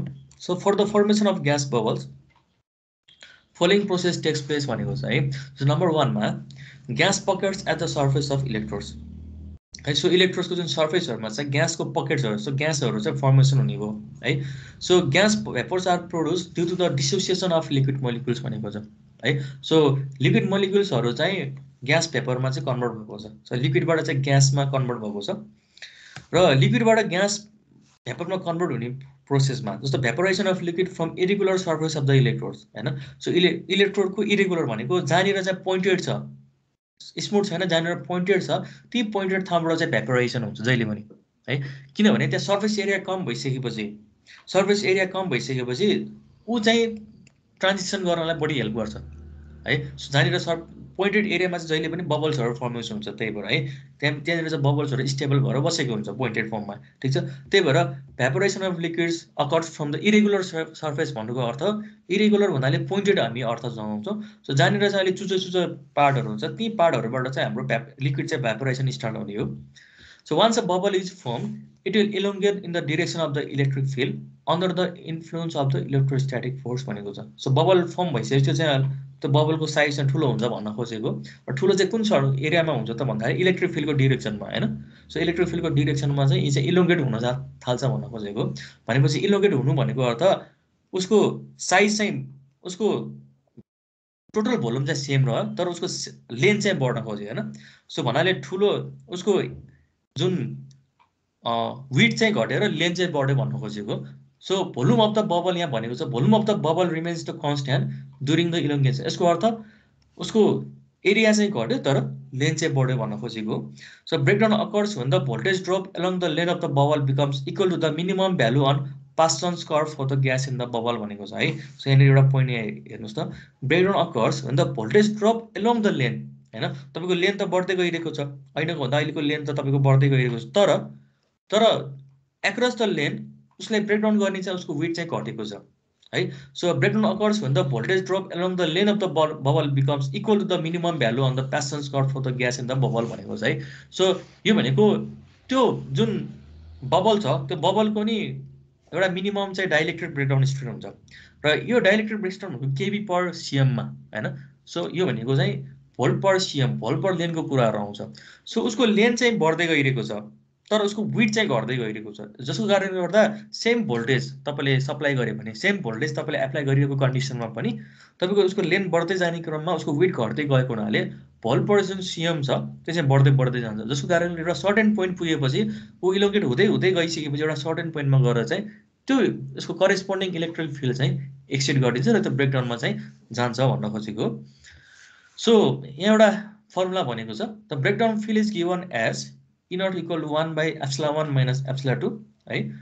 अनि त्यसपछि आएर root under 2 pi sigma 2 epsilon 1 plus epsilon 2 divided by r pi by 4 root under VB by 2r E naught minus 1 भन्ने एउटा फर्मुला छ कल्टिभेसन एन्ड बबल थ्योरीले दिएको, जसमा सिग्मा भनेको सर्फेस टेन्सन भनेको छ हैन लिक्विडको, epsilon 1 भनेको लिक्विडको परमिटिभिटी भइहाल्यो, epsilon 2 भनेको चाहिँ कन्टामिनेटको अथवा अहिले हाम्रो ग्यास छ सो ग्यास बबलको भयो, आर भनेको initial radius of the bubble भनेको छ assume as a sphere, VB is the voltage drop in the bubble भनेको छ corresponding to minimum on Paschen's curve भनेको छ है। सो हामीले पास्टन कर्भमा हामीले हिजो निकालेका थियौं तपाईको PD भर्सेस हैन भोल्टेज हामीले निकालेका थियौं र तपाईले PD बढाउँदै जाने बेला एउटा मिनिमम भोल्टेज आउँछ त्यहाँनिर हो जसमा चाहिँ ब्रेकडाउन हुन्छ। सो त्यो मिनिमम भोल्टेज भन्न खोजेको यो पास्टन कर्भको भन्न खोजेको चाहिँ। And from this equation it can be seen that the breakdown strain depends on the initial size of the bubble भनेको छ है। अभियसली r मा डिपेन्ड गर्छ भन्ने खोजेको छ, which in turn is influenced by the hydrostatic pressure and temperature of the liquid भनेको छ है। सो बबलको साइजमा चाहिँ डिपेन्ड गर्छ, इनिशियली चाहिँ बबल कस्तो खालको फर्मेसन भयो त त्यसमा डिपेन्ड गर्छ भन्न खोजेको।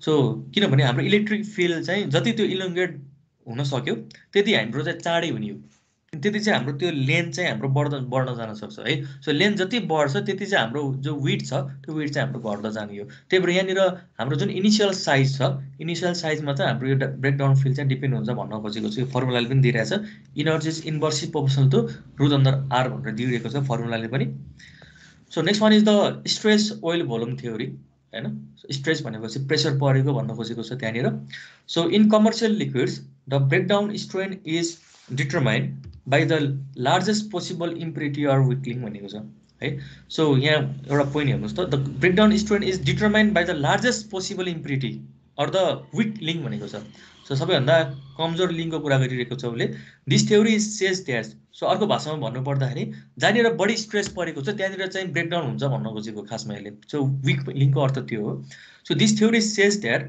The electrical breakdown strain of the oil is defined by the weakest region होइन जहाँनिर म्याक्सिमम स्ट्रेस परेको छ is the defined by the weakest region that is the region which is stress to maximum or the area of oil in the weakest region होइन and in non uniform field stress oil volume is taken as the volume which is content between the maximum stress counter and 0.9 E max counter भनेको छ है so इम्याक्सदेखि 0.9 इम्याक्सको भित्र रेन्जलाई चाहिँ maximum स्ट्रेसको area भनेर हामी लिन्छौँ भन्न खोजेको छ 90% सम्मकोलाई and according to this theory breakdown stress is inversely proportional to 1 by stress oil volume है सो स्ट्रेस ओइल भनेर हामी कतिलाई लिन्छौँ भन्दाखेरि चाहिँ इम्याक्स देखि 90% अफ इम्याक्स हैन सो इम्याक्स देखि 90% अफ इम्याक्स सम्मको ओइललाई चाहिँ हामी चाहिँ म्याक्सिमम स्ट्रेस अथवा स्ट्रेस ओइल भोल्युम भनेर लिन्छौँ भनेपछि त्यसको हामी भोल्युम एउटा निकाल्न सक्छौँ हैन जहाँनिर चाहिँ हाम्रो इलेक्ट्रिक फिल्ड चाहिँ युनिफर्म छैन हैन युनिफर्म नभएको केसमा हामी हेर्दैछौँ युनिफर्म भयो भने त सबैतिर बराबरी स्ट्रेस पर्छ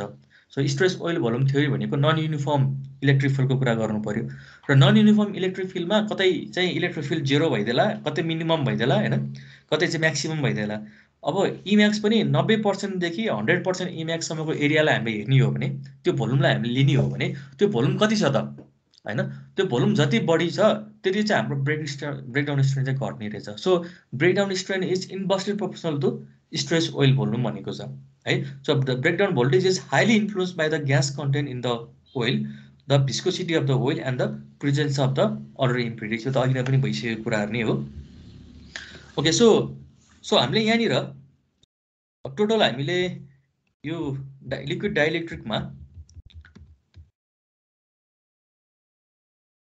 ओके सो यसरी हामीले तीनवटा मेकानिजम हैन एउटा सस्पेन्डेड पार्टिकल मेकानिजम हैन सो सस्पेन्डेड पार्टिकल मेकानिजममा चाहिँ जुन चाहिँ सस्पेन्डेड भएर बसेको हुन्छ हैन त्यो पार्टिकल चाहे त्यो ग्यास होस् चाहे त्यो चाहिँ सोलिडको फर्ममा होस् हैन सोलिडको फर्ममा छ भने उसको जुन फोर्स छ त्यो चाहिँ म्याक्सिमम स्ट्रेसको एरियामा पर्छ अथवा जहाँनिर चाहिँ स्ट्रेस म्याक्सिमम छ त्यो एरियामा चाहिँ पर्न जान्छ र यदि ग्यास हो भने चाहिँ लिक्विडको भन्दा बढी स्ट्रेस पर्छ ग्यास किनभने ग्यासको पर्मिटिभिटी कम हुन्छ त्यही भएर चाहिँ मिनिमम स्ट्रेसको एलाइन हुन्छ भन्न खोजेको छ तर ती लिक्विडमा चाहिँ यदि धेरै एमाउन्ट अफ लिक्विड धेरै एमाउन्ट अफ सोलिड पार्टिकल धेरै एमाउन्ट अफ ग्यास पार्टिकल्स भयो भने यी फोर्सहरू नै एलाइन भएर चाहिँ ब्रेकडाउन भइदिन्छ भन्न खोज्छ हैन सस्पेन्डेड पार्टिकलले चाहिँ अब नम्बर 2 क्याभिटेसन एन्ड बबल मेकानिजममा चाहिँ जुन बबलहरू फर्मेसन हुन्छ हो त्यो बबलहरू फर्मेसन भएको बबलहरूले चाहिँ लिक्विड ब्रेकडाउन गर्नमा हेल्प गर्छ भन्छ हैन र नम्बर 3 मा चाहिँ स्ट्रेस ओइल भोल्युम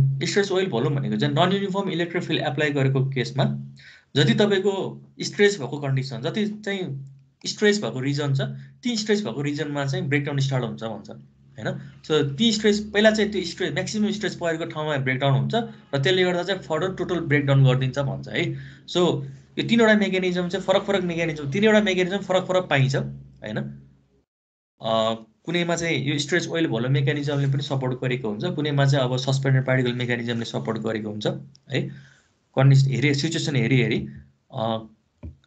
एउटाले चाहिँ सस्पेन्डेड पार्टिकल भएकोले भयो भन्छ अर्कोले चाहिँ अब त्यो लिक्विडमा चाहिँ सबैभन्दा म्याक्सिमम स्ट्रेस अथवा विक पोइन्टहरू हुन्छ त्यो विक पोइन्टमा चाहिँ त्यो इलेक्ट्रिक फिल्डको कारणले गर्दा चाहिँ त्यो विक पोइन्टमा सुरुमा हिर्काएको हुनाले चाहिँ ब्रेकडाउन हुन्छ सबै ठाउँमा चाहिँ इक्वली युनिफर्म हुनैपर्छ भन्ने छैन भन्ने कुराहरू चाहिँ एक्सप्लेन गर्छ अब स्ट्रेस ओइल भोल्युम थ्योरीको चाहिँ फेरि यदि इलेक्ट्रिक फिल्ड चाहिँ युनिफर्म छ भने हैन इलेक्ट्रिक फिल्ड चाहिँ युनिफर्म छ भने फेरि स्ट्रेस ओइल भोल्युम थ्योरी चाहिँ फ्लप खान्छ हैन यसले चाहिँ काम गर्ने यो हाइपोथेसिस काम गर्दैन त्यहाँनिर यसले चाहिँ नन युनिफर्म केसमा मात्रै काम गर्ने हो है। सो नन युनिफर्म केसमा फेरि हामी बबल थ्योरीहरू एक्सप्लेन गर्नु पर्यो, बबल थ्योरीहरूको सपोर्ट लिनुपर्ने हुन्छ है। सो सबै थ्योरी चाहिँ सबै ठाउँमा चाहिँ एप्लिकेबल हुन्छ भन्ने चाहिँ छैन है, यिनीहरूले आफ्नो थ्योरी चाहिँ एक्सप्लेन गरेको हो। ओके, सो अब यी सबै कुरा चाहिँ थ्योरिटिकली नै छ है। अब यो चाहिँ सरसरी बुझेर अब सबै कुरा याद पनि गर्न सकिँदैन, सरसरी त हेरेर जानु होला। अब यसमा एउटा क्वेसन चाहिँ यो लस टेन्जेन्ट र पावर फ्याक्टर भनेको चाहिँ बराबर एउटै कुरा हो भन्ने कुरा पनि छ है। सो यहाँ तपाईँले यहाँ भाइ लस टेन्जेन्ट भनेको टेन डेल्टा है। सो टेन डेल्टा र कस फाई भनेको सेम हुन्छ। तपाईँले यो इक्वेसन यो जुन फिगर छ यहाँबाट तपाईँले देखाउन सक्नुहुन्छ कि हुन्न त एकचोटि हेर्नुहोस् है। सो लस टेन्जेन्ट भनेको नि लससँग चाहिँ रेस्पोन्सिबल हो है, पावर लससँग रेस्पोन्सिबल हो। अब पावर फ्याक्टर चाहिँ हाम्रो डाइरेक्टली पोस्टल चाहिँ पावर लस हुन्छ होइन।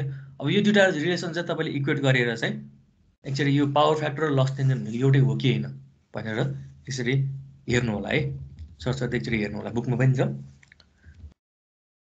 ओके, ल केही छ यसमा सोध्नु पर्ने आजको लिक्विडमा चाहिँ केही छ भने एकचोटि सोधौँ ल।